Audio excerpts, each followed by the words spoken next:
Are you ready for some football? West Virginia Mountaineer football, that is? Well, I know I am, and now we are in the Pittsburgh Sports Now family as we've expanded to include West Virginia coverage, namely West Virginia University and the Mountaineers, and that obviously includes Mountaineer football. I am your host, Mike Asti, and this is another edition of Mic Drop here on Pittsburgh Sports Live. This one, though, brought to you by WVSportsNow.com. Again, the newest edition in the expansion for the Now Network, the Now family of networks. And there it is. That's the homepage as you currently see it, but that might get updated as the seconds go by. It's going to include a lot of Mountaineer football coverage, especially now going into the fall, but also basketball coverage, Bob Huggins and company, even WVU sports otherwise, and they're good otherwise. They're good in soccer, they're good in women's basketball, etc., but West Virginia high school, recruiting, a lot of that. Basically everything you get on Pittsburgh Sports Now, and if you're not familiar because maybe you're just a West Virginia fan, Pittsburgh Sports Now is the mothership that started this all. Pitt colleges, even local Pittsburgh colleges, and then all out of high school coverage there across the WPIAL. You'll get all that from the West Virginia side on WVSportsNow.com. WV Nation. Maybe you're familiar with that. Skylar's project, Skylar's outlet. Well, we've kind of absorbed it. He's now still obviously running that and a part of WVSportsNow.com as he's running that outlet for us. So it's now all a part of the family here with PSN and company. And that, of course, with Pittsburgh Sports Live and myself being kind of the lead host here and kind of running this channel as well as what I do for the websites, means that it's not just going to be Steelers shows, it's not just going to be Pirate shows, it's not just going to be dabbling in the Penguins. It's obviously now going to include West Virginia Mountaineer shows, especially football and basketball. And as we now gear into the fall, and as we now gear in through West Virginia camp, like with Pitt camp, but college camp, here now, the end of summer, going into the fall, it's about a new era for the West Virginia Mountaineers. Unlike some other colleges, you maybe don't know what to expect from the Mountaineers because this is a new era of Mountaineer football. And I will say I'm a WVU alum, but you do put the fan card aside when you're in media and covering these teams. So I'm going to try to do that the best I can and can do that with the Pittsburgh teams, but maybe it'll be a little harder with my heart in this. And got the hat on, of course, got the mug out here for the college radio station, U92 FM with West Virginia University, where I did get my start in media, especially from the broadcast side. But it doesn't necessarily mean that the excitement and the hoopla is as warranted as it is. And I'm not in any way saying that Neal Brown is not the guy, not the right guy. As an alum, as a guy in media here, as now a guy covering these teams who's done it before as well, I do believe that Neal Brown was a great hire for the Mountaineers, is the guy, loves being there, fits in with that mold. This is the next progression in his career for sure, from smaller school to now a major conference program. And if he has success there in the next few years, I wouldn't be shocked if he ends up with a promotion to another school in a better program, historically and present day. But Neal Brown right now is a perfect guy for the Mountaineers. But the point of this program here as we ease into Mountaineer coverage and Mountaineer mic drop shows here on Pittsburgh Sports Live is to kind of temper the expectations just a bit. Now again, Neal Brown is the right guy. He's saying and doing all the right things. All these press conferences are wowing me like they're wowing you. It's creating kind of a love affair amongst Mountaineer fans and even some media with Neal Brown. More so than was with Dana Holgorsen, and maybe was with Dana Holgorsen early on and kind of with any coach early on, but certainly not with Dana Holgorsen towards the end. And I'm not going to make this a Holgorsen show. He's moved on to Houston, so the Mountaineers have moved on from him. And I do believe it was the right time to move on. They never would have maybe fired him because he was doing just enough to keep his job. He wasn't winning the big game and did years ago against Clemson, but not the big game since, especially not moving into the Big 12. But the Big 12, harder football, quality games week after week. They don't play defense, but still quality games with those high-powered offenses and dealing with Oklahoma, etc. There were big game wins there, but there also were big game losses there. And then more importantly, there were losses that weren't big games. They were big wins, but they would either be followed or preceded by horrible losses. And even last year going into, well, if they beat Oklahoma, that could have won the conference, blah, blah, blah, blah, blah, almost West Virginia. I criticize even some of those headlines and some colleagues saying that because I brought up that, hey, they never should have lost to Oklahoma State, which if they would have beat Oklahoma State and then they could have beat Oklahoma, that would have made the year even better in terms of a chance at a major bowl game or even beyond, maybe even flirting with the playoff. That could have been crazy, but maybe so. But when you lose to Oklahoma State, a team with 5 losses, a team that historically is about the same as you, maybe even worse the last 20 years, for sure I would actually argue, and a team that was definitely worse than you last year and had no business winning that game, that is what ruined your year. That kind of is the semblance and kind of the embodiment of Daniel Holgerson's West Virginia Mountaineer tenure, that it was this close to being better, but he would putter it away with games they should never have lost, even though there were big wins included. The Clemson game, the bowl game, the Texas wins, close calls against Oklahoma, maybe for some moral wins and company as well. Close against Alabama years ago with Clint Trickett at quarterback.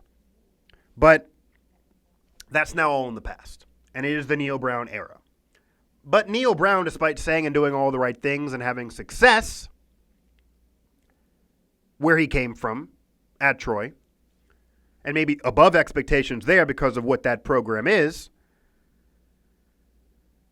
it doesn't mean year one right away the Mountaineers are going to be barn burners and they're going to put away the Holgorsen tenure and it won't be similar to Holgorsen. My expectations and what you should expect and what I'm kind of trying to do here with this opening program here and the West Virginia coverage being added to PSL and Mic Drop is temper the expectations and kind of keep it real with you guys. As an alum, Mountaineer fans, as one of you maybe, even though I'm trying to not have a bias here, is the Mountaineers are coming off a season in which they lose a Heisman candidate quarterback. They don't even get a bowl game appearance from him in 2 years, and that was a guy that you could argue they squandered the Will Grier era. And I in no way criticize him for not playing in last year's bowl game. It was about his NFL future, and that bowl game didn't matter much. But those upset losses that ruined those years kind of, and maybe even some of his play with interceptions at horrible times,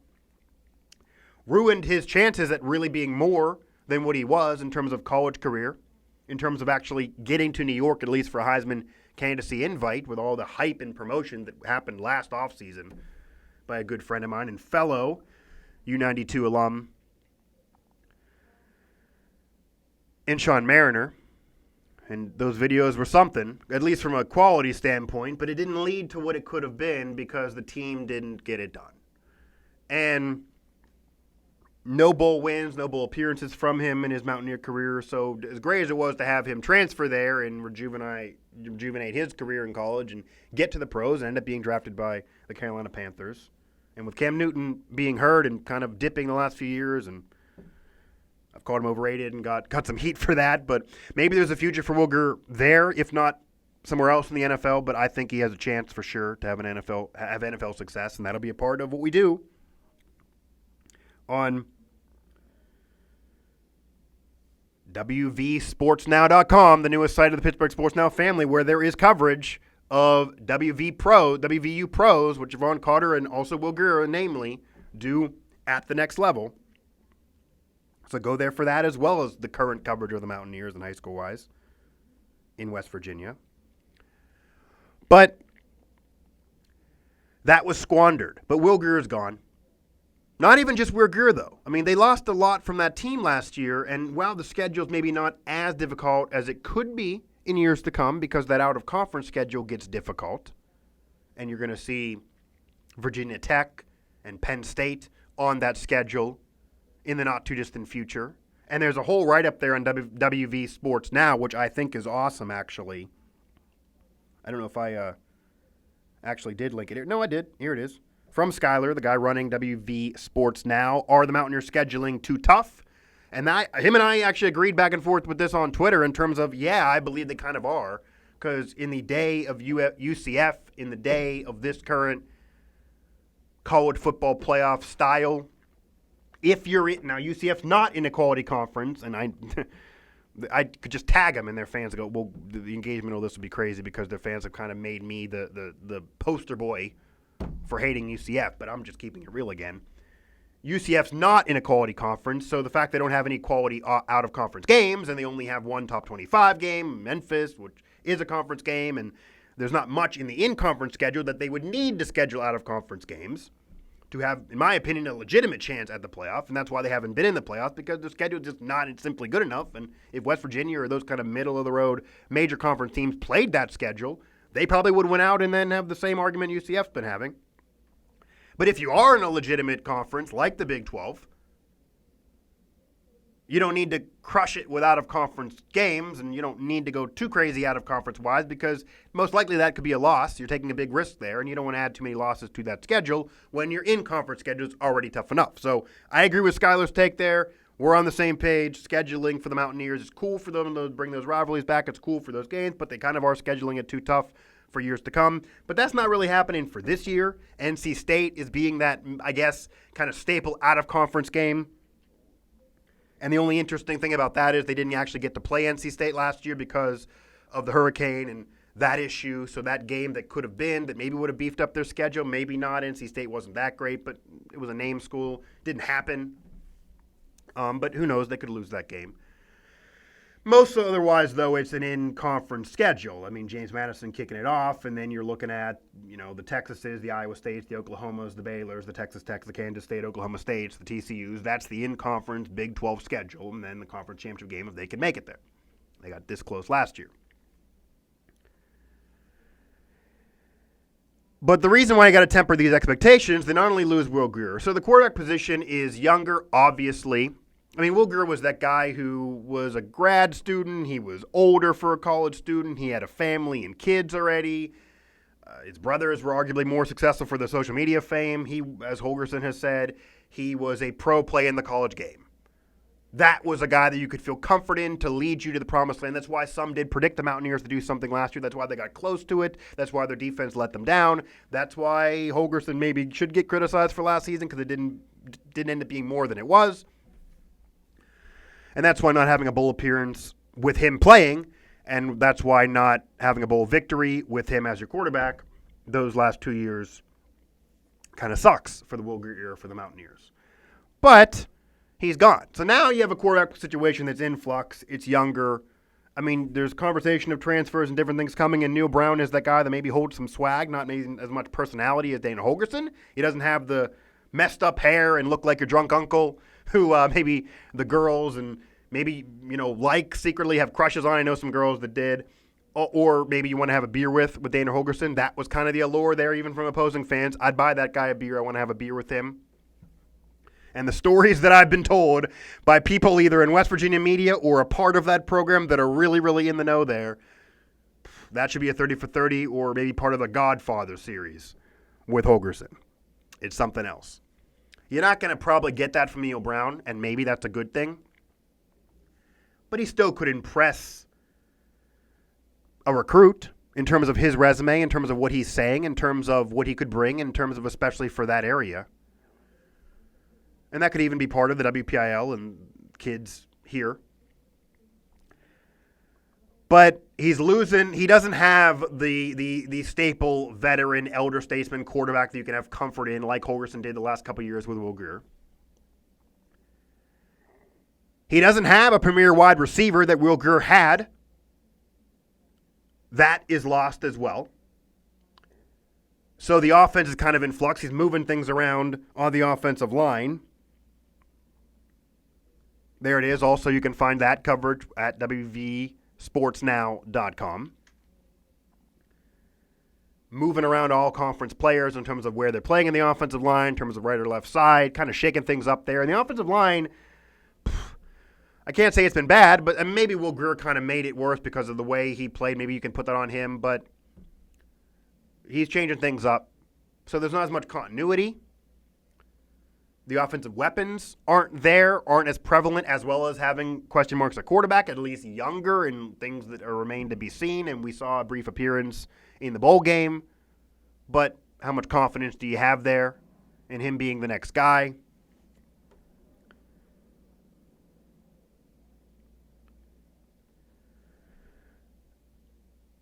And then defensively, Askew Henry, who's with the Steelers, trying to make the Steelers, and different guys defensively, that while the defense certainly was a weakness, but the defense is a weakness for every Big 12 team, so maybe it's within reason. You can't say it's horrendous, but it was better than years prior, but the defense certainly collapsed when it didn't, you didn't want it to.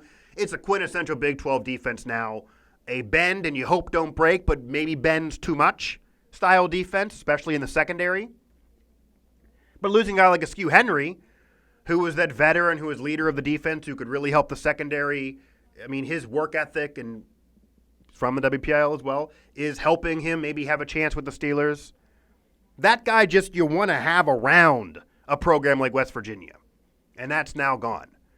So losing him, losing Greer, losing Sills, losing the weapons, losing the veterans, it just provides a lack of leadership. It provides more work for Neal Brown as a new coach for the Mountaineers and a new job that he's kind of getting his feet wet in, even though he's saying and doing all the right things. And it provides some concern with a schedule that, while it's not as hard out of conference as years to come, but it is still a quality game at NC State, has a schedule that within the conference there's nothing guaranteed here. I could see 3 or 4 losses here. I mean, Texas they usually beat, but it was right down the wire with the, horns down. So horns down here, I'll do it for you double side, and hopefully the referee doesn't throw any flags for me. But that could easily go the other way. Oklahoma's almost always been a loss, and that program's rolling out Heisman candidate quarterbacks every single year. From Baker Mayfield to the future. I mean, it hasn't missed a beat even after Baker left a couple years ago. Baylor's not going to, Baylor should be a victory. Kansas should be a victory, but are any games guaranteed when you're in the Mountaineers? Oklahoma State, you feel like they're going to be hungry, should be a win after last year, but they literally lost that game a year ago. TCU, they've always had trouble with, and that was a problem that ruined their year a few years back. Iowa State as well. Iowa State, a game that you could throw in there with the whole ruining of seasons for Holgorsen. So there could easily be 3 or 4 losses there. There could be 5 losses again there. But the reason why I'm saying temper expectations, and the reason why I'm saying the hoopla, while I actually like Neal Brown as the next head coach of the Mountaineers and to lead them to the future, and a guy that may actually want to stay there for years to come based on what I'm hearing, seeing, and being around, and what the vibe is with Neal Brown and the Mountaineers. So he may turn down other jobs to stay with West Virginia. I mean, maybe not. I don't know if I would if I were him, honestly, but he feels like a WVU guy, despite not being, say, from there like Rich Rodriguez or Bob Huggins were. But with all they lost, the fact that they lost all those veterans especially, with all the talent that they've lost, at the positions they've lost them, secondary, quarterback, receiver, line, with the conference, with how things have been in recent years, with their schedule in coming years, I temper expectations. That there's going to be 3 or 4 losses on this schedule. You hope not more. You hope less, but you hope not more. And if the Mountaineers have another 5-loss season, if the Mountaineers lose 3 or 4 games again, if the Mountaineers put up a Daniel Holgorsen-like season from recent years in the first year with Neal Brown as head coach, that doesn't mean Neal Brown's going to be a failure. That doesn't mean you shouldn't be happy with the Neal Brown era moving forward for the Mountaineers. That doesn't mean there's a problem with Neal Brown. That doesn't mean you need to call for his firing already, which is the way we kind of live in the sports world, that what have you done for me lately, and we can't wait around. But this Neal Brown tenure for the Mountaineers almost needs to kick it old school in terms of perception, in terms of expectations. You got to give it a few years. Ideally, you got to give it 3 years in terms of to really see what he's doing there in terms to really get his recruits in there, to put his staple on this program, that's obviously going to be a different level of offense, a different level of player, a different style than with Holgorsen. And he talked about similarities to Holgorsen, and Holgorsen being such an offensive guy, Neal Brown maybe wanting to do overall more. But they're not the same guy. Similarities, not the same guy. And I'm talking on the field, not off. Obviously off, they're almost polar opposites. But all I'm trying to say here as I open up the Mountaineer programming addition to Mic Drop here on Pittsburgh Sports Live and amongst the Pittsburgh Sports Now family of networks is to temper expectations right away, Mountaineer fans. And if the season dips, and if you have a quintessential recent Holgorsen year where you're losing 3 to 4 games, where you have that Iowa State or Oklahoma State loss that kind of maybe putters away a year that could have been better, and while you focus on, if we could beat Oklahoma because that was so close, those games are really what matters for the schedule. You can't lose those games. You can expect to lose to Oklahoma and be okay with that for the Mountaineer program. It's like for Pitt, losing to Clemson. That's okay, but you don't want to lose to a Wake Forest in the ACC. You don't want to lose to a Georgia Tech right now in the ACC. You don't want to lose to a North Carolina in the ACC. It's the equivalent of the Mountaineers losing to Iowa State or losing to Oklahoma State. And they have. In addition to the Oklahoma loss, which you're going to then expect, and beating Texas is great, but it only kind of cancels out those upsets. That was Holgorsen the last few years. But that might be Neal Brown the next few years, might be Neal Brown in 2019. And if it is, it doesn't mean that's a problem right away. It doesn't mean to freak out. It doesn't mean to call for anybody's head or, oh my God, the sky is falling around Neal Brown. You got to give it some time. You got to be reasonable. I know that's hard in today's media, in today's sports world with the sports fan. And you got to temper the expectations around the Neal Brown tenure, despite all the hype with everything he's saying and doing so far, and everybody really liking it. Universally, it seems Neal Brown's time with the Mountaineers so far, before the season gets started, is a plus, is a positive. He's the right guy. I do believe in it. But this next year might be the same as with Holgorsen. Might be the same record-wise. Might be the same with upsets. It might be the same losing to the same teams. It might be the same in terms of almost heaven, West Virginia.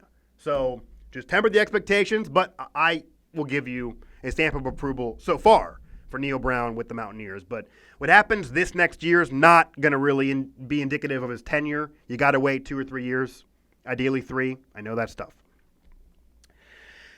That was a Mountaineer edition of Mic Drop here on Pittsburgh Sports Live. It was nice to do that. I've covered so much in my career, especially as part of Pittsburgh media, but it was obviously covering the Mountaineers and Callers that led me here, but hasn't been so much for WVU coverage professionally. Pirates, Penguins, Steelers, been credentialed with them all here in the Pittsburgh market and even beyond some. But, dabbed in it here or there, but not really got to be as active professionally covering the Mountaineers. Always kind of just being able to root for the team. Having graduated from there, that kind of was cool. But now I'm going to throw that fan card away temporarily and add him to the docket here as WV Sports Now. Throw it back up for you. Well, that's one of the takes. Here's another one. This is nice. WVSportsNow.com. Go there, find this one. Ranking the QBs WVU will face this season. I think that's a big deal because the Mountaineers are coming with a young quarterback, unproven quarterback. There's no more Will Grier, veteran elder statesman. But a lot of other teams also have unproven quarterbacks. But there, of course, are unproven quarterbacks that maybe have more hype around them, that have more talent with them. Maybe like Oklahoma, for example. But also there are some veterans there that are going to cause some problems with teams that otherwise aren't better, but that veteran quarterback ship could lead them to victories over the Mountaineers and can go again, why they could be a 3 or 4 loss season again, or worse. And here's the homepage currently as we speak, but, there's the WV Sports Now, Mountaineers, all the way to high school, all around West Virginia. Very similar feel to Pittsburgh Sports Now, which did start it all for us. And it's kind of nice. It's been kind of nice. But again, this was the first Mountaineer-branded Mountaineer edition here. That's going to be on WVSportsNow.com here sometime in the immediate future. But it was nice to kick it old school a little bit there. Check out the mug. I'll, take off the hat as I've been sweating, but that can there throw something onto the desk where the Steelers hat normally is. But regardless, I'm going to talk more Mountaineers. I mean, it's not the Pittsburgh Sports Live channel like it does for the other websites. Like, you want to hit up the family of networks, Pittsburgh Sports Now, of course, Pittsburgh Hockey Now, Pittsburgh Soccer Now, SteelersNow.com, looking at the full season coverage, and now WVSportsNow.com. It's going to include Mountaineer Talk. It's going to include Mountaineer Talk just like it includes everything else, and it's going to include me bringing Mountaineer Talk on Mic Drop as part of that show on Pittsburgh Sports Live. So expect more of this. If you like it, okay. If not, click away. Pitt fans, click away. Or hate in the comments. You can hate in the comments if you want. But if you hate in the comments, still, click subscribe, because there's plenty of Pitt coverage too for you. Click subscribe. Helps us to keep the lights on here and pay the bills for us to bring this content to you, no matter who you're a fan of, which team you're a fan of. But you can throw hate in the comments. We can have a little fun, Pitt versus WVU. Sure, we can do that. But click away, because there'll be plenty else for you. I mean, there's plenty else for you if you don't want West Virginia covered. There's plenty else for you on the channel. But this is going to certainly be part of the channel now. So with that, this has been another edition of Mic Drop. This one brought to you by WVSportsNow.com, the newest edition of the Pittsburgh Sports Now family. I've been your host, Mike Asti, and the Mountaineers are now a part of the Radio Gold, and there could be Neal Brown era conquering, but I just would temper how much of it will happen in 2019.